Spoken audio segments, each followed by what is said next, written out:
Namaskar, and thank you very much for joining us here on World Today. On the show this evening, we are going to be looking at the likely outcomes of the World Economic Forum meeting in Davos, the issues being discussed, similarities between India's G20 presidency and the Davos agenda, and we'll put this all into context with a guest. But first, as always, we'll begin with the headlines. The annual meeting of the World Economic Forum kicks off in Davos in Switzerland, and the theme this year is cooperation in a fragmented world. Pressing issues such as the Russia-Ukraine crisis, global inflation, climate change, they are likely to dominate the agenda.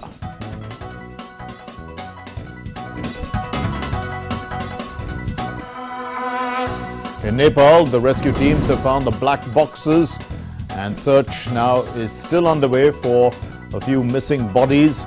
The Nepalese government sets up a panel to investigate the cause of the plane crash. The Himalayan nation has declared a state of national mourning, a day of national mourning. And a political crisis in Peru is far from over. Following weeks of violent protests, the president, Dina Boluarte, declares a state of emergency there for 30 days in the country's capital Lima and regions of Puno and Cusco. Starting January 15, Boluarte apologizes for the dozens of deaths, but she refuses to step down. And in sports, the Indian cricket team creates a world record, registering the biggest ever win by a margin for a one-day international, defeating Sri Lanka and taking the series 3-0 in a clean sweep. Virat Kohli is declared a player of the series.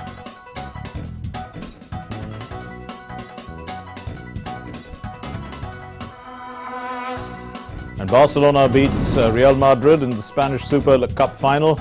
Robert Lewandowski, Gavi and Pedri, they score a goal each at the King Fahad Stadium in Riyadh to give Barcelona the first ever Super Cup trophy final since 2018.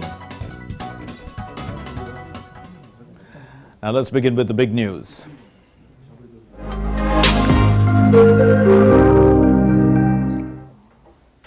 So the 53rd Davos has kicked off in the snow-clad Alps, but they are snow deficient this time around against most complex geopolitical and economic backdrop in decades.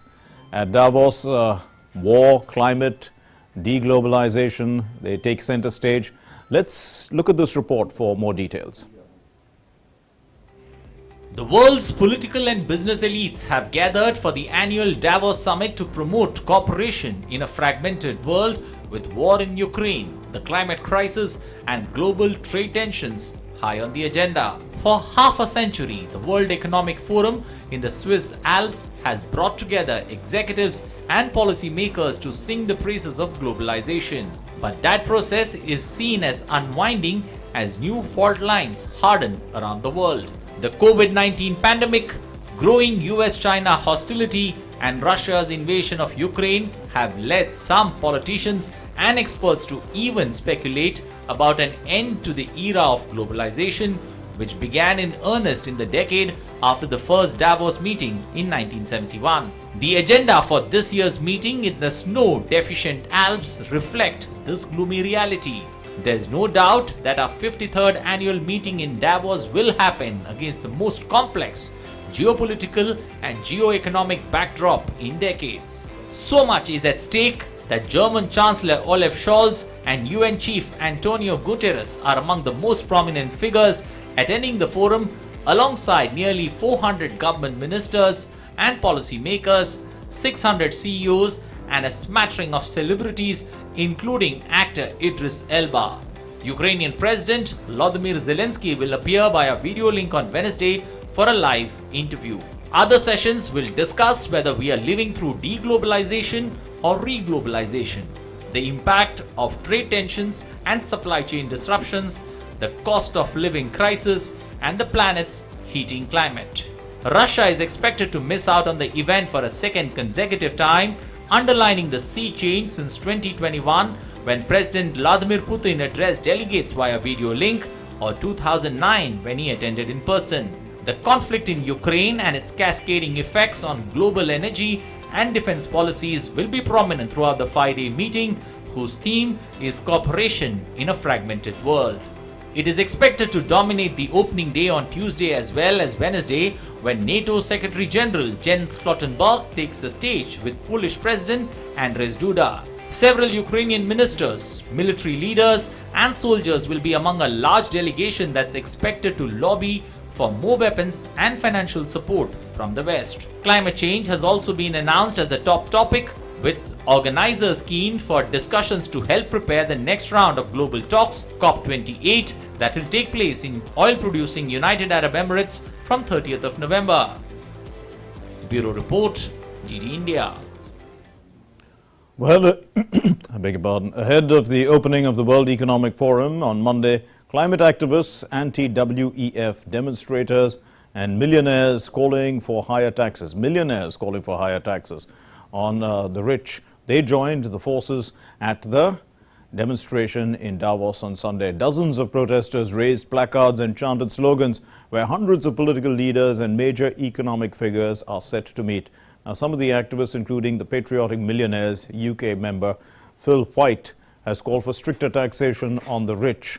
Later in the week, a group of over 200 millionaires from 13 countries will also be releasing a letter calling on Davos attendees to get serious about tackling extreme wealth and embrace significant tax increases on the wealthy. Many protesters, they also slammed the WEF participants for the handling of climate issues, whereas some protesters also gathered in front of BlackRock offices in Davos to call for the global investment company to cancel the debt of poorer countries. So protests there at Davos. Let's take a look at what Davos is all about. The World Economic Forum, Davos. A little bit of a background. So the World Economic Forum, it promotes international public-private cooperation. See, something that can come out of public-private partnership on a large level. It was established in 1971 as a not-for-profit foundation in Geneva, and its founder, Klaus Schwab, was a business professor at the University of Geneva at the time. Now, what does it do? It blends public-private sectors, international organizations, academic institutions. They try to discuss the big issues of the world and try and find some solutions. And they started discussing socio-economic and political issues just 3 years after they started in 1974. It was first basically economics and marketing, and then it went on to socio-economic and political issues. Now, Greece and Turkey started using this annual meeting to promote some of their interests in 1992. So it became an important-ish place where people were expressing themselves. F.W. de Klerk met Nelson Mandela at their first annual meeting outside of South Africa, making a public statement in 1992. In 1994, in fact, Shimon Peres and Yasser Arafat, they reached an agreement at Davos. This was on Gaza and Jericho. Shimon Peres at the time was the foreign minister of Israel, and Yasser Arafat was the leader of the Palestine Liberation Organization at the time. Now, controversies also have surrounded the World Economic Forum. In October of 2004, the WEF had received a payment of $900,000 in consultancy from Alcatel, which is a French company, and Transparency International highlighted it in its global corruption report. So, it's supposed to be a not-for-profit organization, and it received a consultancy fee of almost $1 million. Now, in 2006, in fact, the World Economic Forum published an article titled "Boycott Israel," and this was apparently done by mistake because Schwab called it an unacceptable failure in its editorial process. It was circulated right among everybody to boycott Israel. Now, in 2015, the World Economic Forum invited North Korea as a delegation of North Koreans to the World Economic Forum for 2016 in January, and North Korea had accepted the invitation, but then they tested a nuclear weapon, and immediately that invitation was cancelled on the pretext that no dialogue was possible. So as a forum, it did not allow for this kind of dialogue to take place. It's looked at as a controversy because obviously it's taking sides. Let's look at some recent developments now, because similar situations are on the anvil right now. In 2022, the last year's meeting, it was rescheduled for May, we know, because of COVID and things like that.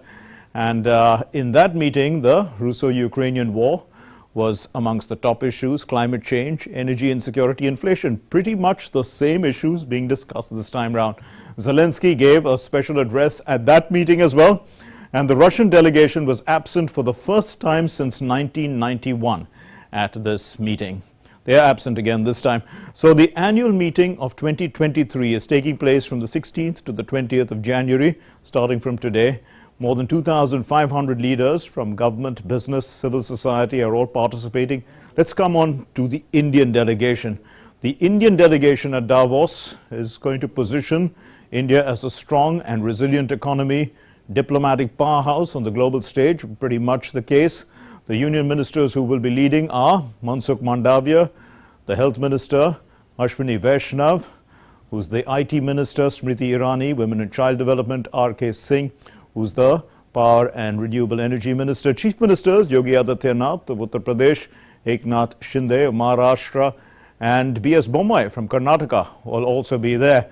And also leaders from businesses and other fields are also going to be present.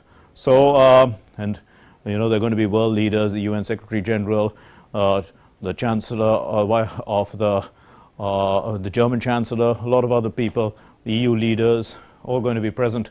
The US is going to send a delegation of several top trade ministers and others. There are going to be central bankers involved. Let's look at some of the major issues. See, energy crisis is one of the big issues, because that's the issue that's facing Europe right now. Energy transition quicker and the climate change, these are inextricably linked. Then there's going to be decoupling of economic growth from energy consumption, because, I mean, can we grow economically without burning so much fuel? These are some of the issues. Long-term infrastructure investment plans, pretty much what the G20 is discussing here today in Pune, how to try and bring in resilient infrastructure. High inflation, low growth, high debt economy. These are some of the issues. COVID pandemic having pushed about 120 million people again into extreme poverty. How to bring them back into the mainstream. Restoring trust in the international system. So, I mean, for that to require to have changes in the international system, trade is being weaponized, as we can see, to punish rivals. Not only what has happened because of the Russia-Ukraine crisis, but other countries are doing it in sanctions and other forms. So we know that there is a growing need for new global standards, and that in the end is going to be the key issue that is going to be discussed at the World Economic Forum. Let's join our guest. Dr. Swasti Rao is with us, Distinguished Fellow at the IDSA. Thank you very much, ma'am, for being with us. So let's try and understand now. We can see that the World Economic Forum has a large agenda, and it's clearly a fragmented world. So they are trying to find solutions for it. Do you see much similarity between India's G20 presidency and the tasks ahead and what's going to be discussed over the next few days at the World Economic Forum? Yes, good evening, Mark. Yeah, there is a lot of similarity. In fact, not just the World Economic Forum and the G20, but if you carefully look, most of the relevant multilateral platforms such as these, they really have very clear in their frameworks about all the collective efforts that need to be put into place if they really want to tackle things like the climate crisis, as you mentioned, and all the economic inequality that mars the world, and the impacts of the Ukraine crisis, and how it is just exacerbating the food crisis and the fertilizer crisis across the world. So I think this is something that was expected, and in fact, if you carefully see the agenda, all the different verticals which are happening in Davos, over the next 4 years, over the next 4 days, you will see a lot of overlap in our G20 agenda as well, because at the heart, let's understand the G20 is also an economic grouping, yes, which also sometimes reflect a lot of political instability in the world, like it shouldn't, but then there's not really much choice with it, because it is bound to happen. Similarly, like you mentioned, that a forum like the World Economic Forum is also particularly a forum to bring together different kind of actors from world over, from world representatives, the leaders, to the civil society actors, to youth, to this massive push that is there for the youth icons, as well as I'd say a lot of relevant actors across the board, to kind of brainstorm over how to get out of the situation that is very rightly termed in today's parlance as the polycrises, if you've noticed, which is that we are facing multiple crises at the same time of different nature, and individual state machineries are unable to handle them. So it's there. And like you've already mentioned the climate bit, by the way, but like one of the things that both the G20 and eventually the world will have to tackle is obviously this entire, so there is a push to climate change, there's a push to include more climate sensitive technologies, which is obvious, but then there is this is an incomplete picture, because what happens thereon is that because of this push towards making renewables, getting them into the center. I mean, right now only the world economy is only dependent about 11% on renewables, and the rest 90% or so is still coming from fossil fuels. But the point is that this entire cost of energy transition, which has been accelerated after the Ukraine war, because Europe had to cut down their dependence on Russia in a frantic manner, right? And we've discussed this again and again on your show as to what have been the costs that Europe has to face, okay, because of this frantic energy transition. So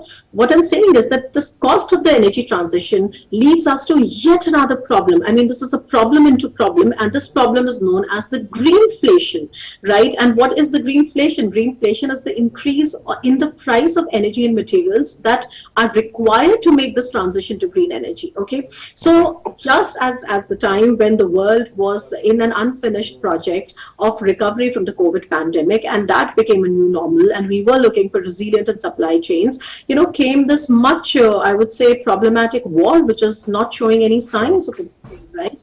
And adding many layers of complexity to what the world is facing in terms. You've clearly put us, put this into perspective in terms of the unfinished projects. Actually, there are lots of them.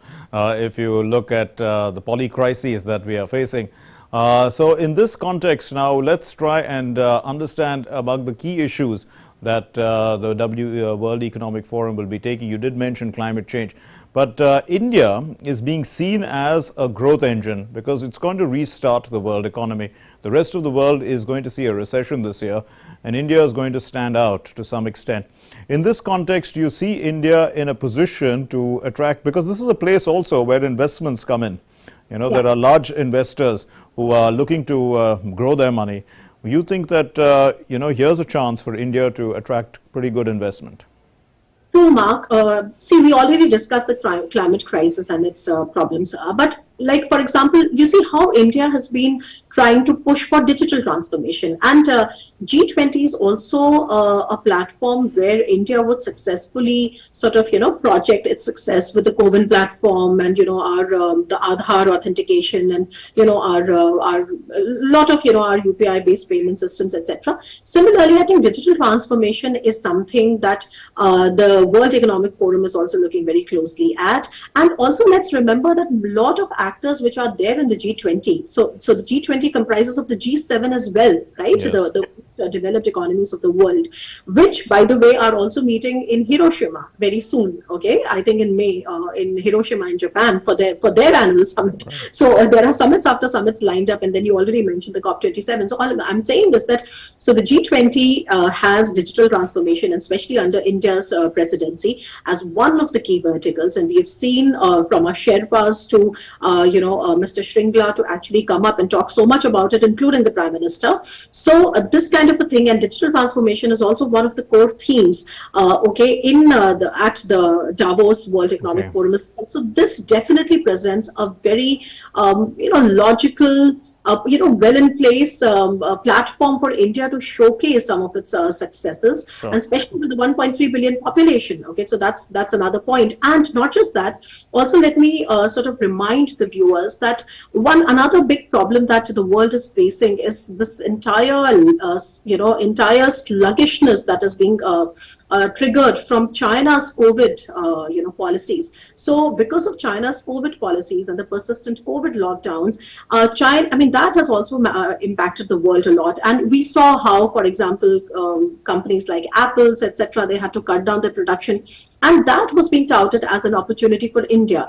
But that's another story as to whether India has the capability to sort of attract the investors, to India, and Sure, whether it okay. can So sustainable. let's look at the capacity of the World Economic Forum to bring about solutions. In the past, I did mention a few, where people had used this as a platform to speak about their agreements and things like that, warring countries in the past. Do you see? I mean, now we saw both in last year and this year, the Russia-Ukraine war is going to dominate the agenda. And we see that Russia is not going to participate. So this is not going to be a forum where they're likely to see a solution. But at the same time, they are highlighting very clearly through the Ukraine House the atrocities that Russia has committed in this war. And so it is really a one-sided point of view.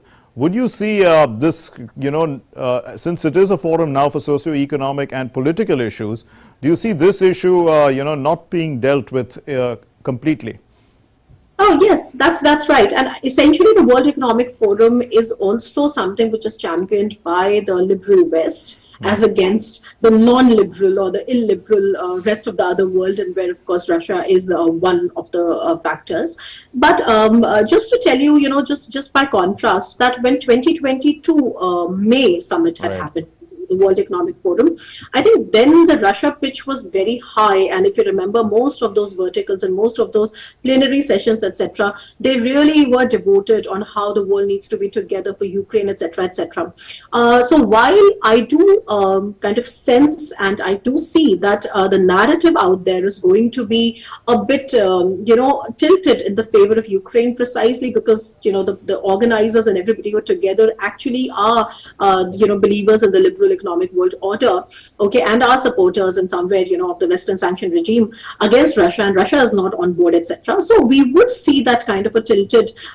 partial narrative being played out again and again. But having said that, I think this year the focus is more on the complex problems which are emerging after the COVID pandemic, unfinished project from there to what the war has done, instead of just sort of bashing Russia again and again. So I think that perhaps is a sign of maturity, because we need to understand that for moving forward in terms of economic problems, we need to come up with solutions, right? And for example, let's take the case of Somalia, and you were mentioning about that report, right? The World Economic Forum report that you referred to, and it is a wonderful piece of document with its own shortcomings, but nonetheless, so they have highlighted certain important things. For example, Somalia, which is on the brink of a famine due to drought and the global food crisis, because that country relied on Russia and Ukraine for 90% of their feed supply.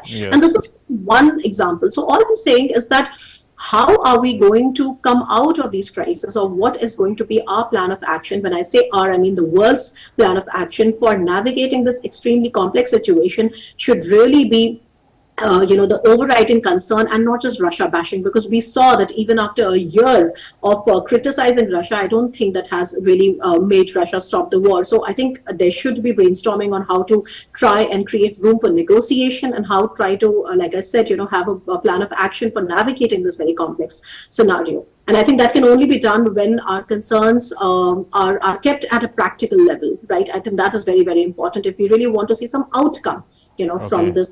So but the issue is that, we are in an interconnected world, and if we do not address the key issue, which is the conflict in Ukraine, then everything else, is just sort of mitigating circumstances.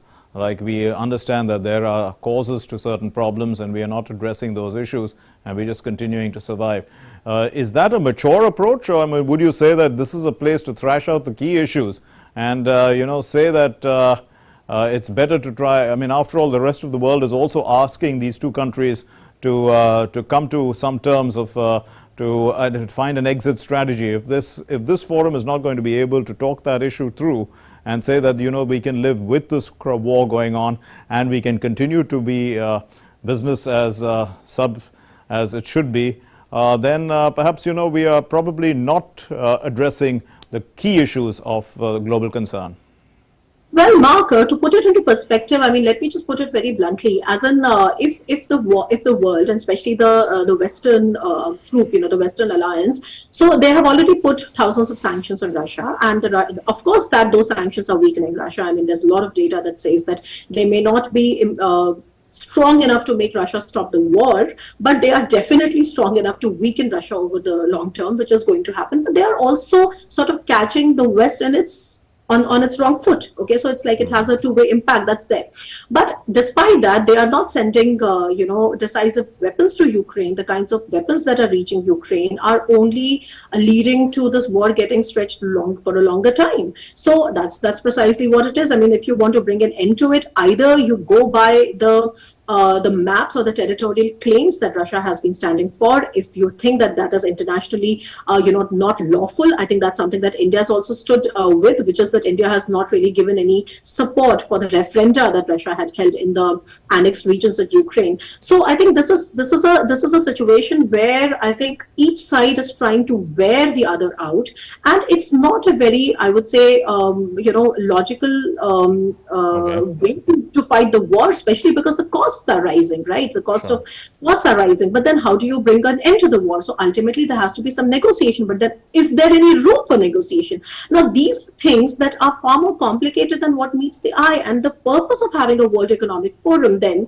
is to then create a kind of a roadmap to better equip the world in terms of resilient supply chains, which is happening. Like for example, there is so much now traction for climate change and on the renewables and the green hydrogen, etc. So those are positive trends, and regardless of the war, those would have anyway been the challenges for us. It's just that the war has accelerated to a point where we no longer can turn our head away and say that they don't matter. So I think that it is in my opinion, it is a kind of a compromise, but I would say a mature, pragmatic compromise, because then what else do we do? At least if we are not able to bring a stop to the war or end to the war, then at least we better ready and equip ourselves with a roadmap for bettering ourselves at whatever challenges are waiting for us in the future. And the World Economic Forum, because of its representative I would say characteristic, which is like really representative in many ways. So it's not,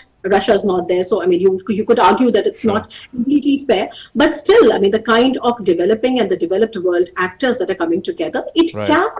Sure. So, but some of the issues are very, are kind of revolutionary in a sense that they are asking for, the wealthy country, the wealthier people to give up their wealth. I mean, some people have been doing it philanthropically on their own, but the idea that be willing to take higher taxes, and it's a mindset kind of a change, and these are coming from a millionaires club. These are some new kind of ideas that can perhaps revolutionize the course of trying to bring about an equitable world order. Well, yes, Mark, and not just that. If you remember, like, when we started the discussion, I just highlighted that not just the WEF, but also the G20, or for example, the G7 or the COP26, 27, and, and so on, you would see a lot of convergence in their desiderata in terms of what objectives are they pursuing. So in that, let me just give you an example, because you mentioned one, is that at this year's COP, last year's COP, which kind of coincided with the Bali summit in Indonesia, which was I think happening in Egypt. The COP was happening in Egypt. I think there was a big victory that was achieved for the developing world, something for which India had also been pressing, which was that this sheer cost of climate change, right? So it was agreed upon that, at least in principle, that the developed West would give some sort of a compensation, some sort of a reparation on all the damage that they have incurred on the climate, right, in their, so to say, economic development, on the frantic race for economic development, etc., to the developing countries, because the developing countries are the ones that are bearing the brunt of it, right, and not having the money to actually make the transition and have their economic and infrastructure in a way that is more climate friendly, despite not really wreaking any havoc on the climate like the West. So this is something, this entire West winning, the developing South winning this thing against the West had Okay. been in the pipeline for many, many years, but this was something that the West agreed to in principle, which happened in the last year's COP. And of course, it is very much in tune with how sensitive, how we're generating the sensitivity and awareness around, Right. change, for instance. So this is also a symbol that the West realizes that without taking the global South on board, they are not going to go far, Yes. isn't it? Absolutely. So I think those So- are things are important, and those are things we It's an should look. inclusive agenda. We leave it there. Thank you very much, Dr. Swasti Rao, for being with us and enlightening us on the what's being discussed at the World Economic Forum in Davos. Let's move on to our next story. As protests against the Peruvian government continue, the Peruvian president, Dina Boluarte, she has declared a state of emergency. This is for 40 days in the capital Lima and some other regions as well, Puno and Cusco among them. This state of emergency started on Sunday, and it comes after weeks of violent protests that have left at least 42 people dead.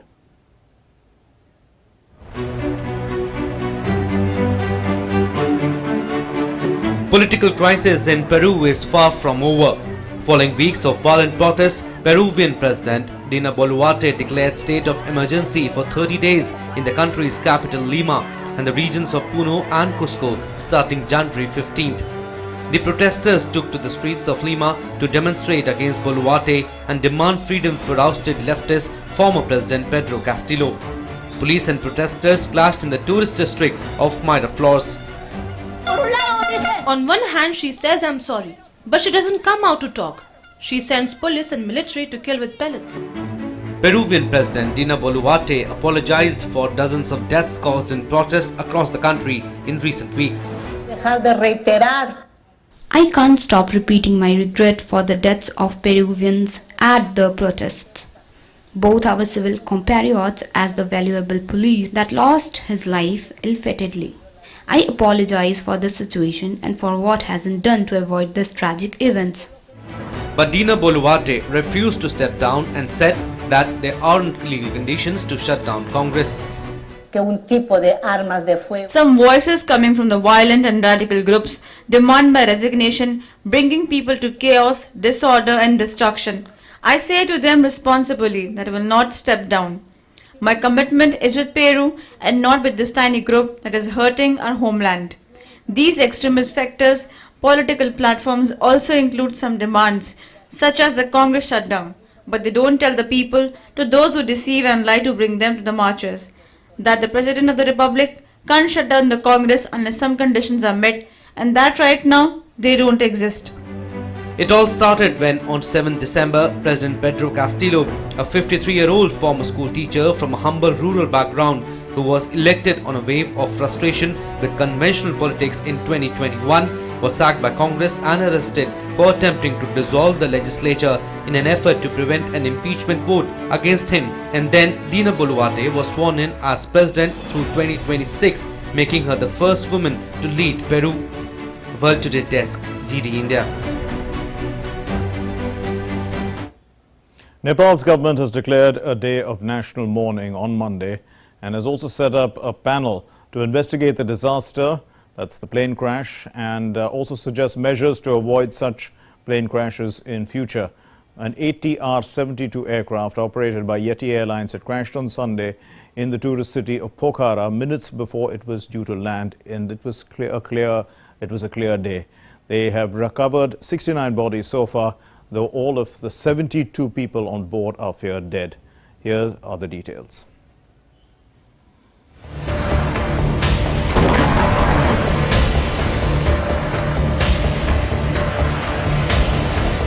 It was fateful Sunday for the 72 people on board a plane that crashed near Pokhara International Airport in Nepal. Rescuers resumed search on Monday for missing people after the Himalayan nation's deadliest plane crash in 30 years. The black boxes of the Yeti Airlines aircraft have been recovered from the accident site, a cockpit voice recorder and flight data recorder. Flight from Kathmandu to Pokhara, gateway to Sihanouk Annapurna mountain range, was carrying 57 Nepalis, 5 Indians, 4 Russians 2 South Koreans and 1 person each from Argentina, Ireland, Australia and France. An eyewitness described the thunderous crash made when a domestic flight crashed in Pokhara, Nepal's second largest city, on January 15th. We heard a loud, thunderous crash and reached our terrace to see what had happened. We saw a lot of smoke and realized it was an airline crash, and we rushed to the site. Though I stayed back from where I could see the debris, my friend went down the small hill to look for survivors and took out at least 35 people. Nepal government has set up a panel to investigate the cause of the crash, and it is expected to report within 45 days.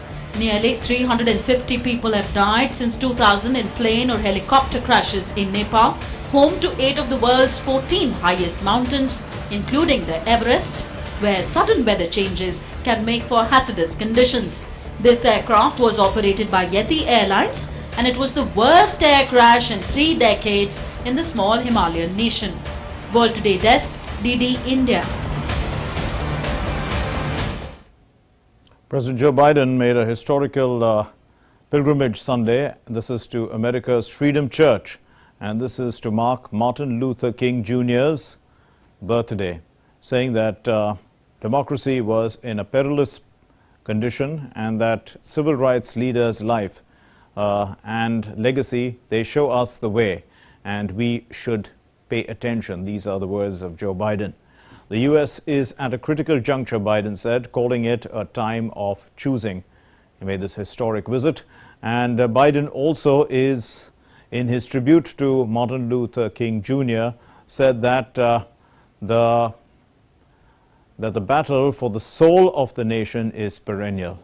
Biden will meet with civil rights advocate Al Sharpton in Washington later and speak to a group, the National Action Network. And he's also expected to announce his re-election bid in a few weeks. So Biden was elected, as we know, in 2020 with the strong support from the African American community after pledging to do more to expand voting rights. After some activist groups had boycotted his 2022 speech honoring King, disappointed by what they saw as a lack of action. For the soul of this nation is perennial. It's a constant struggle. It's a constant struggle between hope and fear, kindness and cruelty, justice and injustice, against those who traffic in racism, extremism, and insurrection. A battle fought on battlefields and bridges, from courthouses and ballot boxes to pulpits and protest. And at our best, the American promise wins out. At our best, we hear and heed the injunctions of the Lord and the whispers of the angels. Well, in Afghanistan, a former female lawmaker, Mursal Nabizada, was shot dead along with her bodyguard. This is by unknown assailants at her residence in the capital, Kabul. She was a former representative of Laghman province in the Afghan parliament and was one of the few female parliamentarians who was living in Kabul after the Taliban took over and formed a government in August of 2021. Okay, we're going to look at sports news now.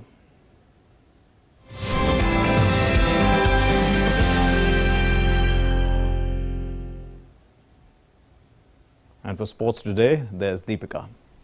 Good evening, Mark. Let's quickly take a look at all that is passing in the world of sports in Sports Today of World Today.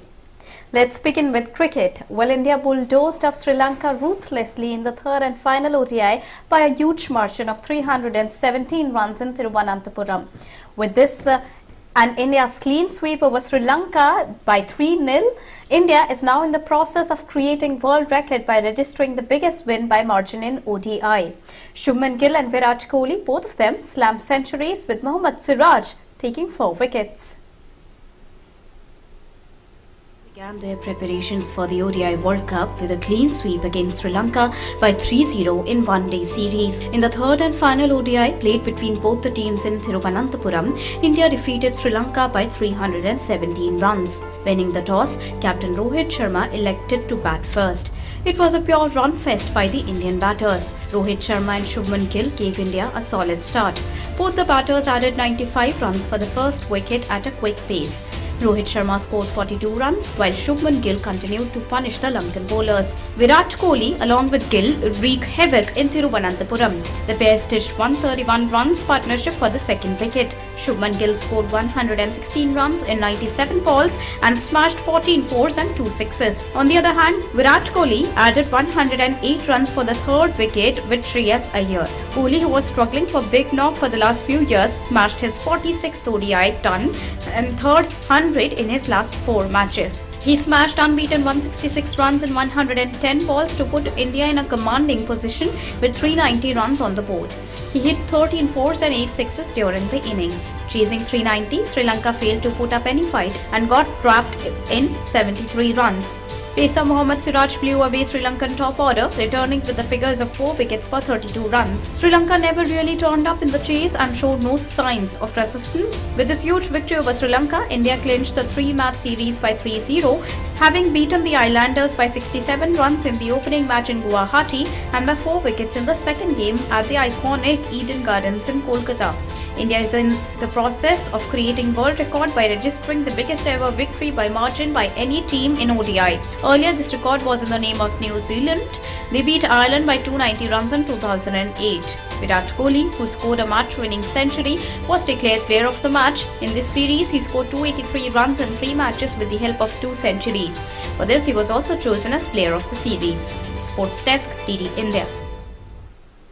And Virat Kohli created yet another record. Not only he's been bestowed with Man of the Series award, but his new record of hitting 21st 100 at home in ODIs takes him past Sachin Tendulkar's tally of 20 now.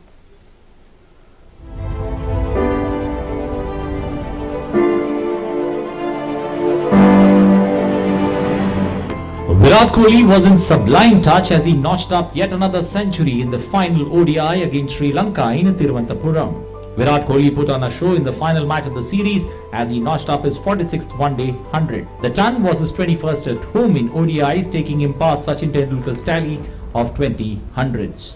Tendulkar had hit 20 hundreds in home conditions in 164 matches, while Kohli went past the mark in his 105th ODI at home. Kohli has hit 21 hundreds at home, while 25 have come away from home. The century also takes him closer to Sachin's overall century tally of 49, now just 3 away from the Little Masters record. Kohli brought up his century in 85 balls but switched gears after getting to the milestone, finishing on 166 not out of 110 deliveries. This is now his second highest score in ODI cricket and the highest at home. His sensational knock was laced with 13 fours and 8 maximums, the highest sixers he has smashed in an ODI innings. It was a day when no records were spared as Virat Kohli during the course of his innings surpassed Mahela Jayawardene in the all-time ODI run-getters list. He now sits 5th with 12,754 runs, only behind Sanat Jayasuriya, Ricky Ponting, Kumar Sangakkara and Sachin Tendulkar. India opted to bat first after winning the toss earlier in the day, and the openers gave India the perfect start, once again Rohit departing early, Shubman Gill and Virat Kohli taking the attack to the opposition with a century stand. Shubman Gill brought up his second ODI 100, after which Kohli applied the finishing touches as India set Sri Lanka a massive target of 391 runs. In response, Sri Lanka were bowled out for just 73 runs, with Mohammad Siraj leading the way with a 4-wicket haul. India won by 317 runs, the highest margin of victory in the history of men's one-day cricket. Sports Desk, DD India.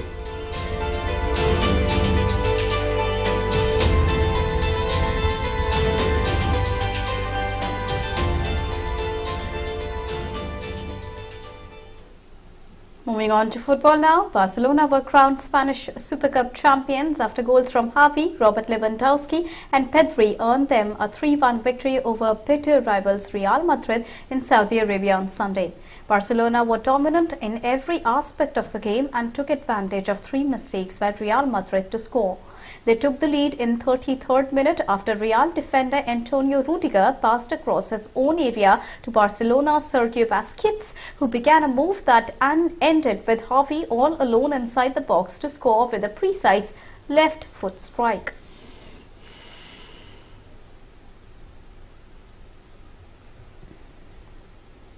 And moving on to Australian Open now, Rafael Nadal registered his first victory of the 2023 season as he beat Jack Draper by 7-5, 2-6, 6-4 and 6-1 to book his place in the second round of the Australian Open.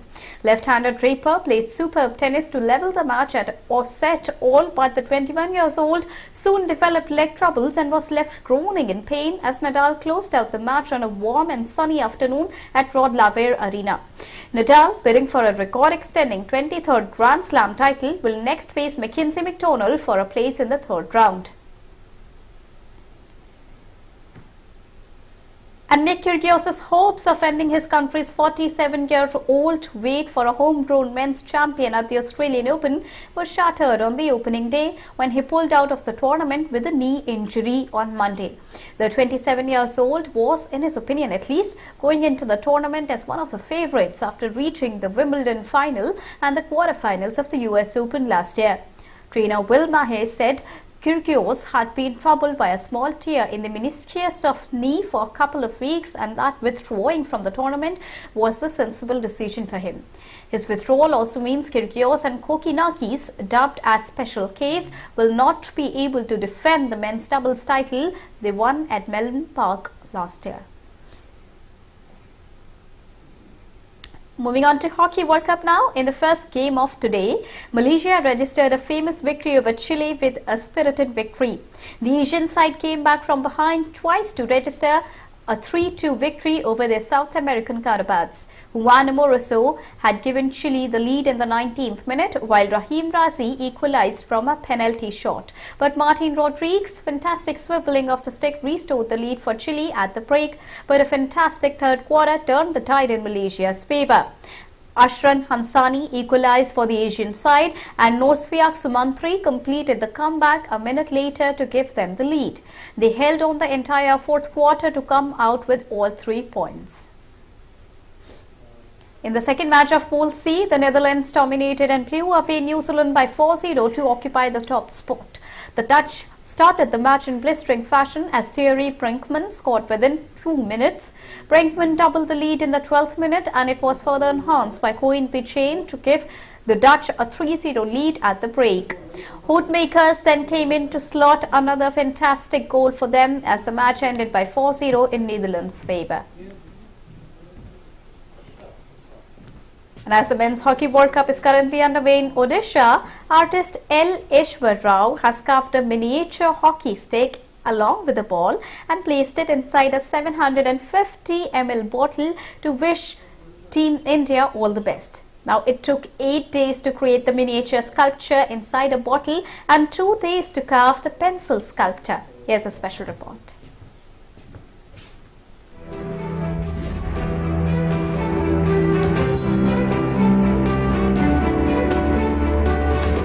The Men's Hockey World Cup is currently taking place in Odisha's Bhubaneswar and Rourkela. Hockey fans in India have been encouraging the Indian team through different ways. An artist in Bhubaneswar has created a miniature of a hockey stick and ball inside a bottle.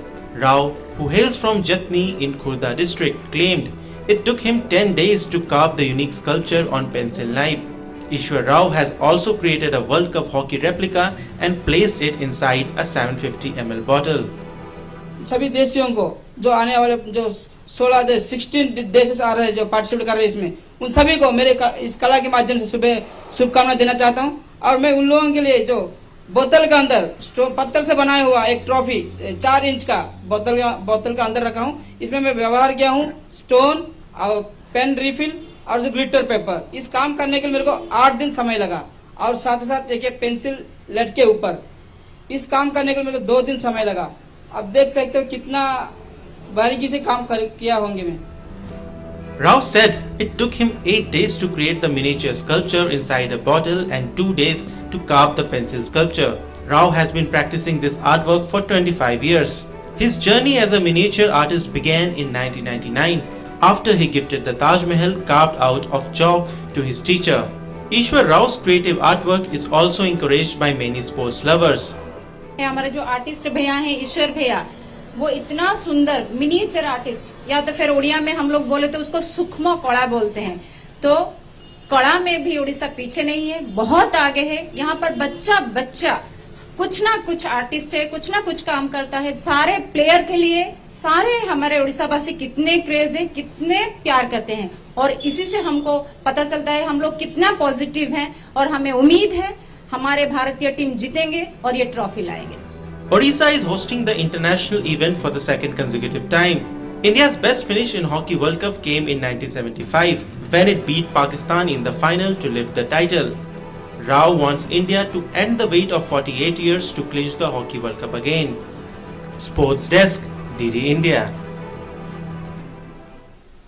And Barcelona have been crowned as Spanish Super Cup champions after goals from Xavi, Robert Lewandowski and Pedri earned them a 3-1 victory over bitter rivals Real Madrid in Saudi Arabia. And this is their first trophy since coach Xavi Hernandez took over. Here's a report.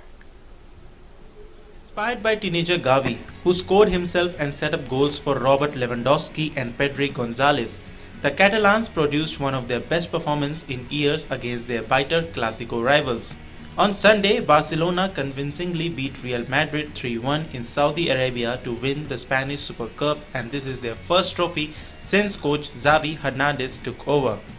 Barcelona were dominant in every aspect of the game and took advantage of 3 mistakes by Real Madrid to score. They took the lead in the 33rd minute after Real defender Antonio Rudiger passed across his own area to Barca's Sergio Busquets, who began a move that ended with Gavi all alone inside the box to score with a precise left foot strike. Lewandowski extended the lead 12 minutes later on the counter when Frankie de Jong found Gavi, who ghosted in behind's Real defensive line.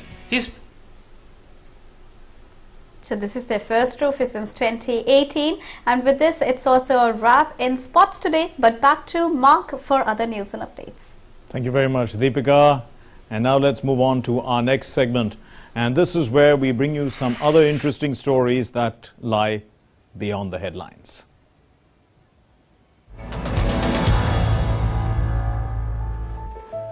Logos Hope, the largest floating international book fair, has docked in Egypt's Canal City, attracting book lovers of all ages. Wearing traditional costumes of their countries, the volunteer crew of the ship Logos Hope welcomed visitors with a smile on their faces.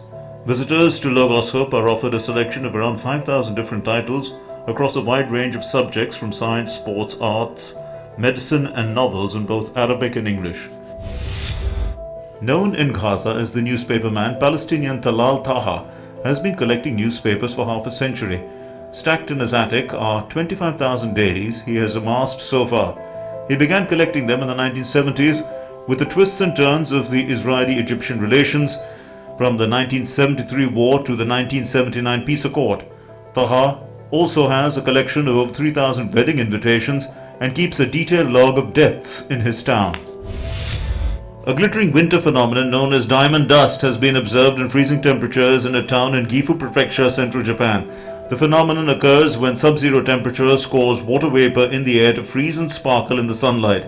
Twinkling particles of diamond dust were seen flying over a snow-covered river shortly after sunrise in a mountain. Hundreds of thousands of baby giant South American river turtles recently emerged from nesting beaches along the border of Brazil and Bolivia. An estimated 80,000 adult female turtles gather on these local nesting beaches to dig nests and lay eggs. Jumping high and swirling in the air on a massive suspended net, Cirque du Soleil performers rehearsed their moves for the famed circus operators Curios. The Cabinet of Curiosities show ahead of the spectacle's London opening. Curios, the Cabinet of Curiosities, takes audiences on a journey alongside a curious inventor searching for a new world. London Zoo is celebrating its first arrival of 2023 with the birth of a new baby sloth called Nova, who is clinging on to Mother Madeline inside the zoo's rainforest enclosure, as every birth in London Zoo is a conservation success. World Today Desk, DD India.